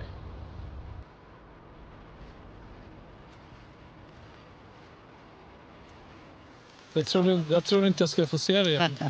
Ja. Nej, det trodde inte många. Men vad gjorde de mot dig? Jag kan inte gå in på det. Jag vill inte säga det. Varför då? Det är för att jag vill inte säga det. Du var ju övertygad om att du kanske inte skulle komma ut ur det levande. Ja. Jag hade den känslan. Är du skadad? Nej. Inte kanske kroppsligt, men... När kameran är avstängd berättar Pala att han verkligen trodde att han skulle dö. Han säger att han utsattes för en skenavrättning i skogen.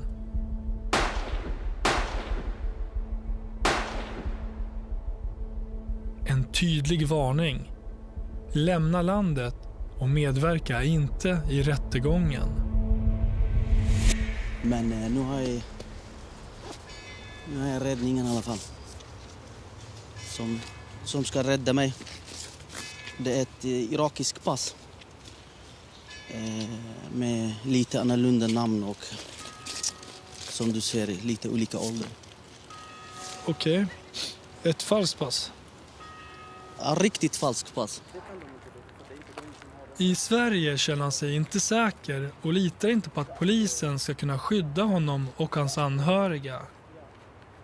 Men hur kan du då känna dig säker om du åker till Irak? De kan ju ge sig på det där också. Där kan jag liksom bära vapen lagligt. Här kan jag kan bli straffad för det. Jag har släktingar där jag kan få skydd ifrån i alla fall. Jag har ett hus där, jag kan vistas där. Jag kan ordna min egen säkerhet där borta. Det är bättre för mig än Sverige. Pala tar sig till sitt hus i Irak. Han skickar bilder där han har beväpnat sig. Men han kommer att återvända till Sverige. Och den här historien kommer att ta en helt ny vändning. Samma vår och sommar som unga svenskar tagit uppdrag i det danska gängkriget har helt nya mål attackerats i Sverige. En ambassad i Stockholm och ett vapenföretag i Göteborg. Den gemensamma nämnaren är Israel. Det är ganska enkelt att konstatera att de här personerna har inget eget intresse i detta. Alltså, slutsatsen blir då, alltså någon annan har ett intresse i detta. Någon annan har beställt det här.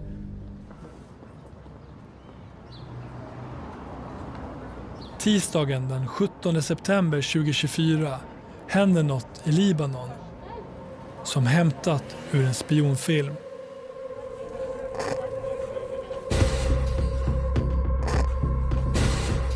Handheld pagers used by Hezbollah members exploded. Wireless devices exploding in the user's hands. Bomber har placerats i personsökare av Mossad, Israels underrättelsetjänst.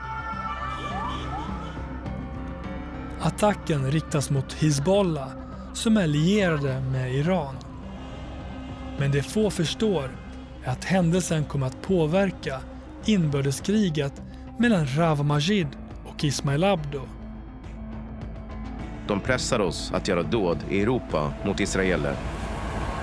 2 explosioner inträffade nära Israels ambassad i Köpenhamn tidigt i morse. Polisen ringde och sa att han var anhållen. Och sen såg man på nyheterna 2 pojkar som var klädda i vita dräkter. Är det Danins son? Det är helt absurt. Varför har han gjort det här?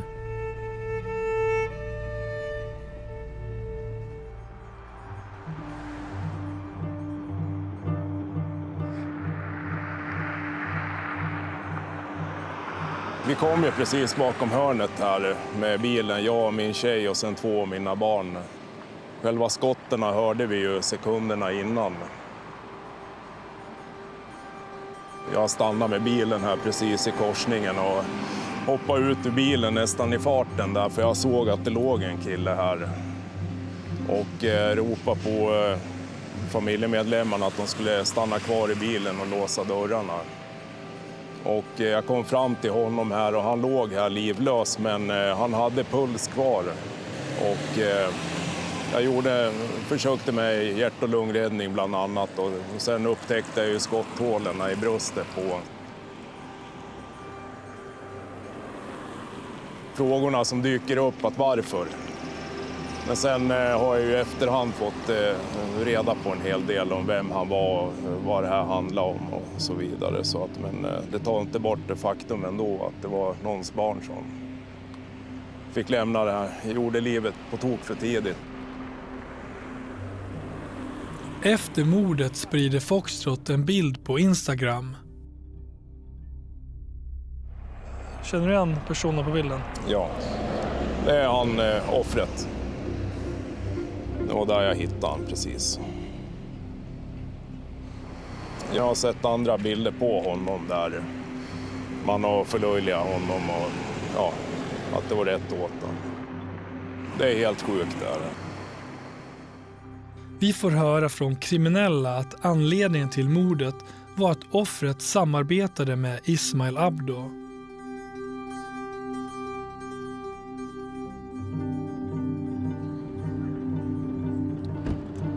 Men det som ser ut som ännu en avrättning efter splittringen i Foxtrot leder in i en helt ny värld. Den misstänkte skytten, en 16-årig kille från Stockholm, kopplas också till en helt annan typ av brott. Det var den 1 oktober som flera smällar hördes nära Israels ambassad i Stockholm. Vittnen såg en ung person springa från platsen och flykten fångades på film. När det skjuts skott mot Israels ambassad i Stockholm syns 16-åringen springa därifrån. Några timmar senare samma natt anländer han till Köpenhamn. 2 explosioner inträffade nära Israels ambassad i Köpenhamn tidigt i morse. 2 handgranater ska ha använts, men ingen person ska ha skadats vid explosionerna. Så här nede för enden, där ligger ambassaden. Här inne? Ja, hvis du kører ned for enden, så er der en vej, der krydser. Ännu en gång leder spåren från unga svenska torpeder till Danmark. Så hvis vi måske holder her. Ska vi parkera? Ja, her eller der. Men nu är brottsmisstankarna helt nya. 2 svenska tonåringar misstänks för terrorbrott. En av dem är 16-åringen från Stockholm. En ting er, hvad der foregår i det kriminelle miljø og den forrådelse, som vi har set der. Men at man lige pludselig ser unge svenske teenager, som i hvert fald ifølge politiet er sendt i byen for at begå politiske attentater, altså terrorattentater. Det er jo en helt ny liga. Jeg kæmper virkelig med at forstå, hvorfor det er mange års fængsel, man risikerer for sådan en gerning her. Vad riskerar de här svenska tonåringarna för straff då, om de blir dömda för terrorbrott? Jamen, bliver man dømt efter terrorlovgivningen, så kan man risikere at få den strengeste straf, vi har i Danmark. Det er livstid.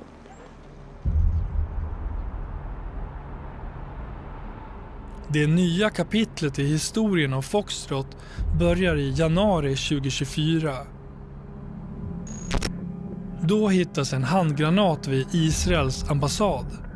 Det var strax efter klockan 1 på eftermiddagen idag som polisen larmades hit till Israels ambassad i centrala Stockholm på grund av ett misstänkt farligt föremål. Några månader senare, en 15-årig pojke med pistol stoppas i taxi på väg till ambassadområdet. Och dagen efter...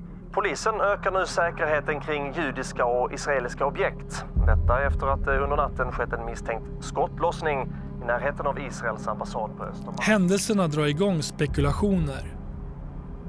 Har kriget mellan Israel och Hamas nu kommit till Sverige? Eller är det någon annan som styr i bakgrunden?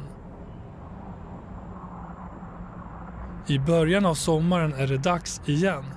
I Göteborg. As a global leader in defense, we have been at the forefront of Israel's defense industry for decades. Nu är måltavlan den israeliska vapentillverkaren Elbit Systems.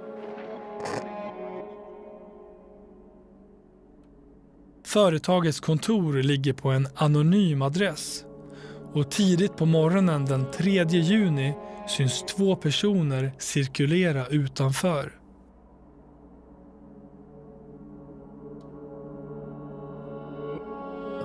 Termosarna innehåller flera kilo sprängämnen.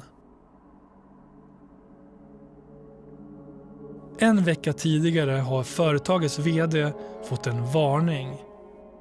Den informationen vi fick från polisen var att ursprunget är svensk och israelisk säkerhetstjänst. Polismyndigheten tillsatte då bevakning utanför i samband med den kommunikationen. Men just den här natten lämnar polispatrullen platsen för ett larm. Bomberna kan placeras ut i lugn och ro. Men de är felkonstruerade och exploderar inte. 2 dagar senare försöker man igen. Men nu är polisen på plats och griper senare gärningsmännen. Det är ganska enkelt att konstatera att de här personerna har inget eget intresse i detta. Alltså, slutsatsen blir då, alltså någon annan har ett intresse i detta. Någon annan har beställt det här. Vem då? Ja, det ger ju inte vår utredning svar på. Under våren har Israel kommit med sin förklaring till attentaten i Sverige. Handgranaten och skjutningen vid Israels ambassad beställdes av Iran. Och detta genom Rawa Majids och Ismail Abdos kriminella nätverk. Det här framkommer i ett dokument från israeliska underrättelsetjänsten Mossad. Så varmt välkomna till den här pressbriefingen. Några timmar efter att uppgifterna offentliggjorts kallar Säpo och svensk polis till en presskonferens. Säkerhetspolisen kan nu konstatera att kriminella nätverk i Sverige är en proxy som Iran använder sig av. Säpo namnger inga aktörer, men våra källor hävdar att de syftar på Rawa Majid och Ismail Abdo. Frågan är om det är sant. Varken Säpo eller Mossad lägger fram några bevis.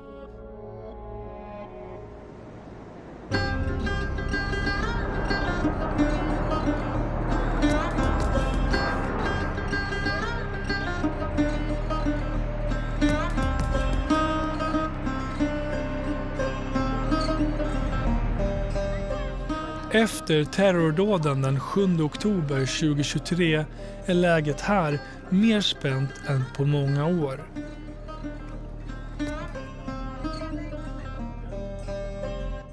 Israels långa krig mot Hamas har lagt Gaza i ruiner och krävt över 50 000 människors liv.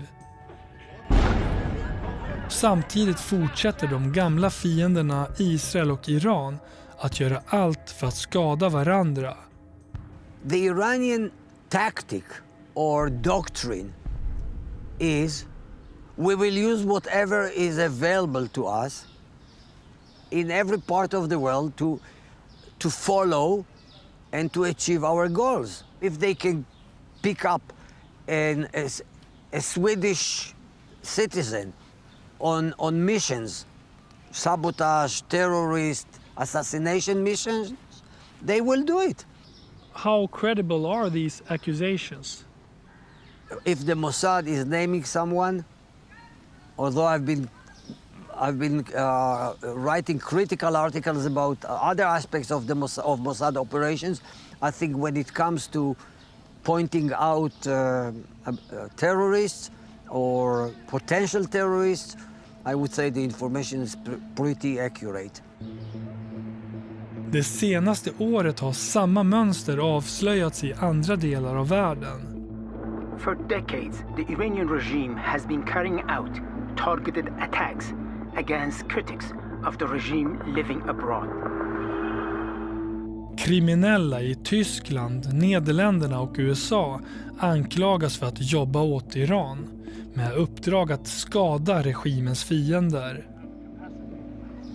Jussi Mellman ser ett tydligt syfte från Mossad i att namnge gängledarna från Sverige.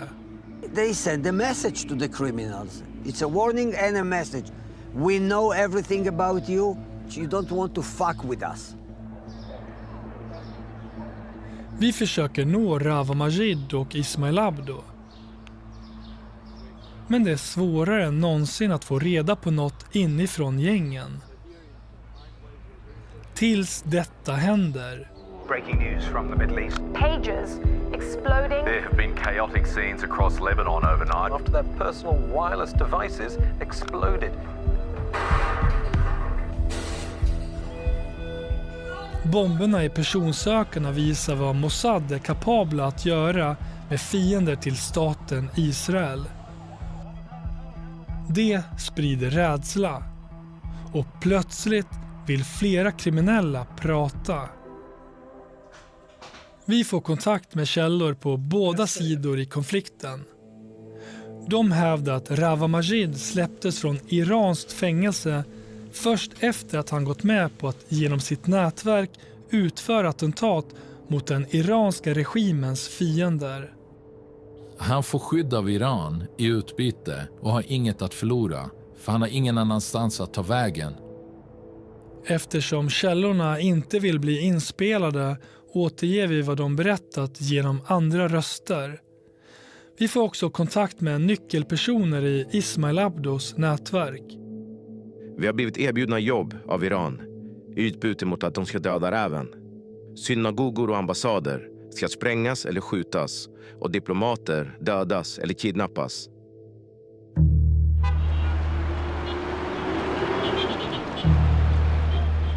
Källorna berättar att Rawa Majid i början av maj 2024 lokaliseras till det här hotellet i Teheran. Ett mordkommando skickas dit för att mörda rivalen. Men det misslyckas och flera personer grips. Istället börjar regimen pressa Ismail Abdo och hans nätverk. De pressar oss att göra dåd i Europa mot israeler och mot den här tidningen Iran International någonting. Vi får ta del av dokumentation mot att den inte publiceras, där det uttrycks att ett av regimens prioriterade mål är just nyhetskanalen Iran International. Det enda som behöver göras är att spränga dem ordentligt. Det behöver inte vara folk där. Alternativt döda någon som jobbar för dem. Det spelar ingen roll i vilket land det är. De utlovar att vi ska få även utbyte för det.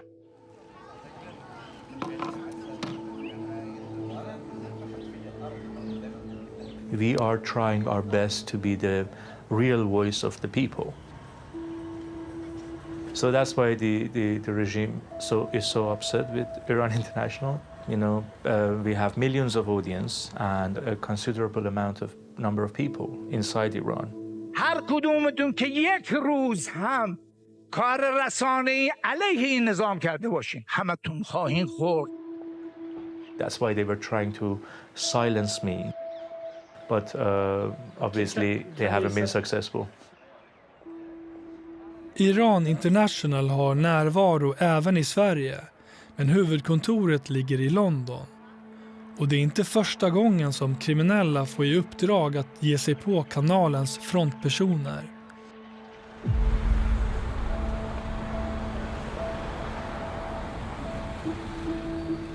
I was literally going out of my house to get into the car and go to the studio for my show.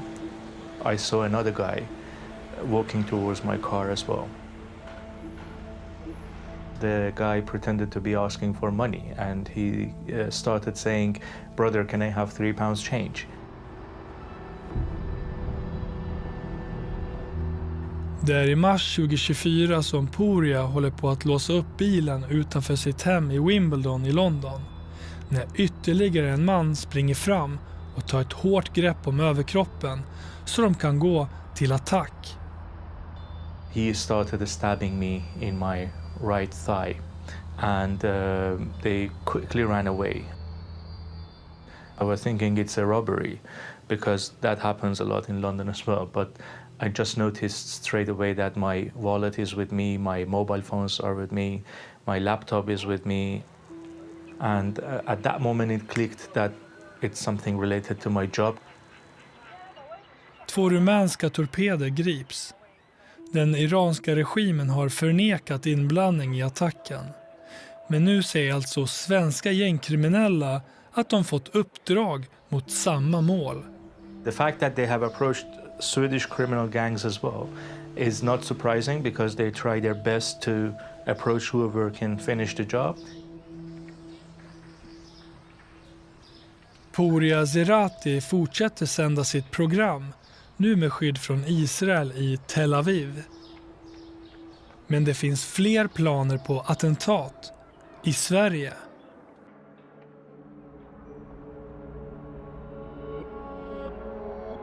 Under hösten 2024 är den israeliska vapentillverkaren Elbit bevakad dygnet runt.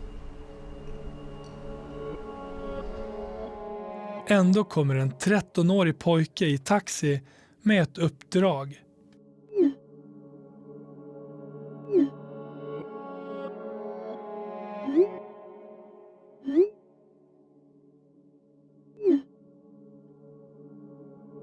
Halv 10 på morgonen den 10 oktober går pojken lugnt förbi polisbilen som står parkerad. Plötsligt skjuter han mot dörren och flyr med polisen hack i häl. Det vi ser här är porten eller ingången till företaget Elbit. Så det är fast polisbevakning och den maskade rutan är skytten. Alltså det låter ju helt knäppt. Man tänker efter, varför gör man det precis där polisen står dessutom? Och det är övervakningskameror på plats. Ja. När han hoppar ur taxin så skriver han till en av uppdragsgivarna att polisen är här. De svarar någonting i stil med att du är en krigare, du löser det här. Han är mer eller mindre nedknarkad och han tror att det står en flyktbil på andra sidan huset och väntar på honom. Och att han ska få ett antal 100 000 för den här skjutningen. Står det någon på andra sidan? Nej, det gör det inte. Den 13-årige pojken har dagen innan hämtats upp från ett HVB-hem i Uppsala av 2 unga män. I bilen ner mot västkusten får han narkotika och hotas av sina uppdragsgivare.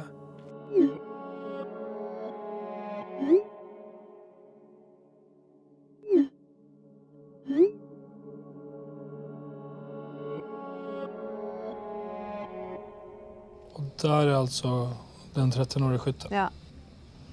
Har han en ryggsäck på sig? Ja. Man tänker att han borde vara i skolan istället. Ja. Ja, verkligen. Vet han om alltså vad det är för företag han ska skjuta mot? Enligt de uppgifterna som finns i utredningen så vet han inte det. Kan du i din utredning se några kopplingar till Iran? Nej.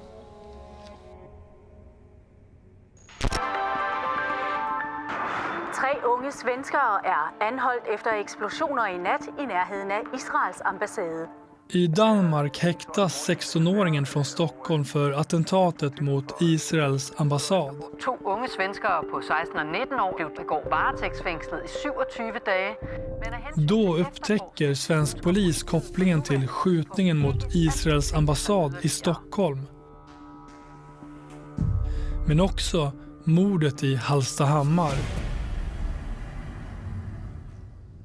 Polisen ringde och sa att han var anhållen i Danmark.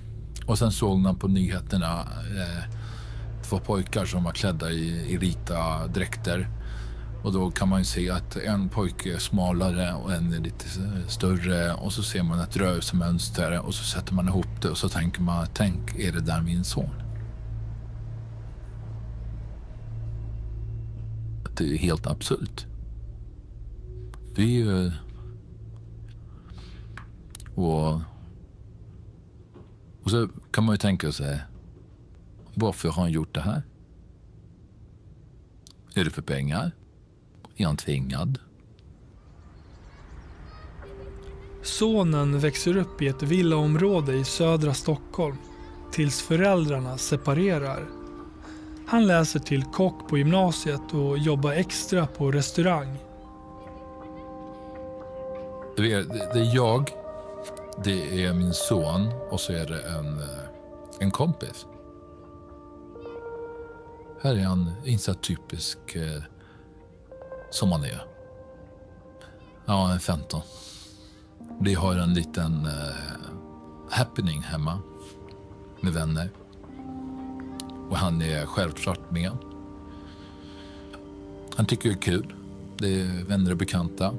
Han går runt och snackar med alla och skojar och så. Helt normal.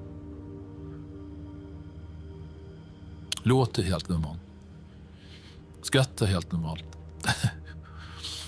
Skämtar och står i.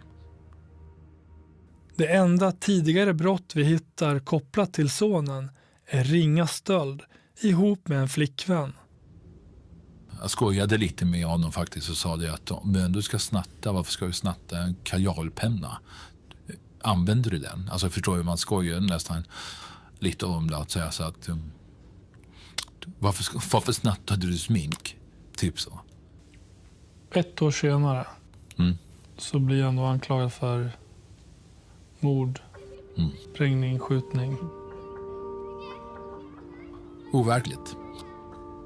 Vi är en vanlig normal familj. Vi har inte haft dåligt ställt. De som tror att det bara är barn till väldigt destruktiva föräldrar som inte jobbar och har missbruk, vad skulle jag säga till dem? Det här kan hända egentligen, som jag ser det nu, precis vem som helst idag. Det kom som en blixt från en klar himmel att det var så här illa. Han har haft alla förutsättningar från en helt normal skolgång eller uppväxt. Men har han någonsin uttryckt politiska åsikter för eller emot Israel? Nej. Aldrig. Alltså, det här är en vanlig pojke. Han har inga radikala åsikter överhuvudtaget. Han måste ha blivit tvingad till det här. Eller lurad till det här.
Under våren 2025 får vi på nytt kontakt med källor på Abdo-sidan som berättat att den iranska regimen fortsätter med sina påtryckningar.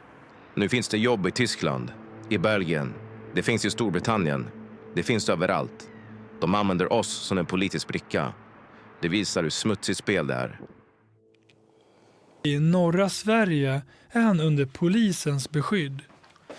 Han som själv länge levt som kriminell och dömts för utpressning, våldtäkt och en lång rad narkotikabrott. För en gångs skull försökte han göra rätt val. men lever nu ett liv på flykt efter att ha tjallat om mordplanerna mot Ismail Abdos släkting. Polisen Johanna? Ja, hej Johanna. Jag har väldigt känslig information. Vapnen kommer från Avesta och sen måltavlan det är ljudgubbens kusin. Nu vill han försöka bli av med hotet från Rawa Majid genom att köpa sig fri och prata direkt med Foxtrot-ledaren. Ja, hallå? Hallå. Tjena. Ja, Tjena. Du vet min situation, eller hur? Ja. Vi behöver inte gå in på detaljer, men jag vet allting. Men de sa att du skulle betala och sen vi glömmer allting. Ja, exakt. Men du vet, du är kurd, jag är också kurd som mig. Och du vet ju Bram att wallah vi håller på att sälja huset. Så att det enda vi kan få fram det är 1,2. Pala Omar pressas att sälja huset i Irak för att kunna betala över 1 miljon kronor. Men Pala har en annan plan. Att köpa sig tid. Ja, men vi kommer överens så. 1,2 sen är det klart. Ja, exakt. 1,2 sen är det klart. Men bror, det är till och med de i Irak eller i Kurdistan ska inte bli störda, bror. Ingen kommer bli störd. Allt är klart. Bror. Ingen får säga någonting. Om någon säger någonting, de tar det med... Det är jag som går det. Det är jag som bestämmer. Sen det är slutet. Okej, men bror, kan du ge mig löfte från dig här i Sverige att ingen av de grabbarna ska störa oss längre? Jag kommer knulla de som ringer dig och stör dig. Bara betala och sen är det klart. Storbritannien inför sanktioner mot det kriminella nätverket Foxtrot. Under våren inför både USA och Storbritannien sanktioner mot Foxtrot och Rawa Majid personligen. Sanktionerna införs på grund av nätverkets inblandning i våld mot judiska och israeliska mål i Europa på beställning från Iran. Vi skickar frågor till Rawa Majid via en anhörig i ett annat land. Vi vill veta om man jobbar åt regimen och om man är inblandad i attackerna mot israeliska måltavlor. Svaret kommer snabbt. Vi får även kontakt med Ismail Abdo som heller inte vill medverka.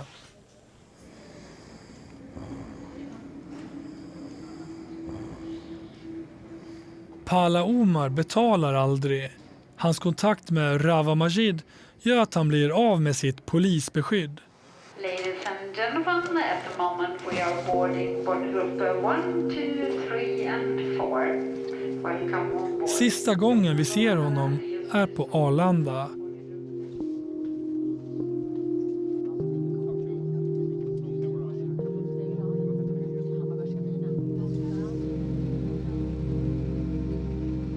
Efter att vi skiljs åt får vi höra att han gått tillbaka till att sälja knark. Nu i ett annat land.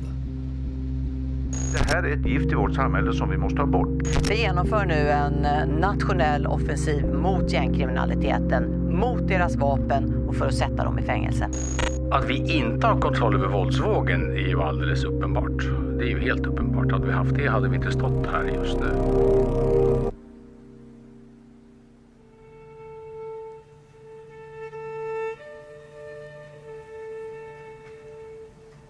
Det är terror. Det här handlar inte om hämnd. Det här är verkligen en terror. Ett helt land känner sig inte trygg. I 5 år har svenska myndigheter försökt få stopp på Foxtrot, Rawa Majid och Ismail Abdo. Det var en så kraftig detonation att den hördes på flera kilometers avstånd. En explosion. De har båda lämnat efter sig ett spår av död och förstörelse. Ja, våldsvågen i Stockholm fortsätter. I eftermiddags inträffade ännu en skottlossning. Ändå går de fortfarande fria. Huvudförhandlingen i sal 26 fortsätter. Några poliser varnade tidigt för våldet, men också för infiltratörer som Foxtrot redan då hade inom polisen, tullen och försäkringskassan, och för konsekvenserna om detta fick fortsätta. Under arbetet med serien har vi fått höra nya exempel. Källor inom Foxtrot-konflikten berättar att de har läckor som motbetalning ger gängen hemlig information. Det handlar om flygplatsanställda i Sverige och utomlands. Men också inom svensk polis. Det förvånar mig inte. Det är många som drivs av snabba pengar. När man larmar för något och man inte får gehör och så händer det. Det är klart att man tycker att titta vad fel ni hade. Men... Gjorde du tillräckligt? Nej, tydligen inte tycker jag väl då. Om jag ska vara självkritisk då så kanske man ska slå huvudet ännu mer i väggen för att få sin vilja igenom. Men det tragiska är väl att det vi larmar för händer. Det är väl det som är det tragiska. Jag har till och med hört polischefer som nu i efterhand har sagt att de skulle ta samma beslut igen. Då är man ju inte särskilt efterklok heller. Samtidigt när jag läser de dokumenten som vi har skrivit och levererat så tycker jag ändå att det är väldigt tydligt skrivet. Men absolut, visst rannsakar jag mig själv också ibland. Vad hade vi kunnat gjort annorlunda?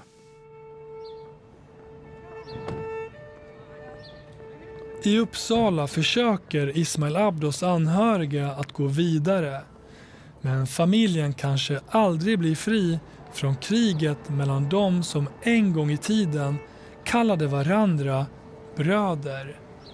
Mina barn kommer och säger till mig varje dag, mamma, vi vill plugga, men kommer vi kunna få jobb? Kommer det här komma framför oss? Det är så, för att de ser ju mig att jag har nekats många jobb. Både som personlig assistans, fritidsledare, arbetsledare. Varför tror du att det är så? På grund av min bror. Han är ute efter min mammas hämnd, säger han. Han kommer att ge tillbaka till dem som har tagit min mammas liv. Flera av dem är ju redan döda. Mm. Inte alla. Och vem är det han anklagar som är kvar då? Rava.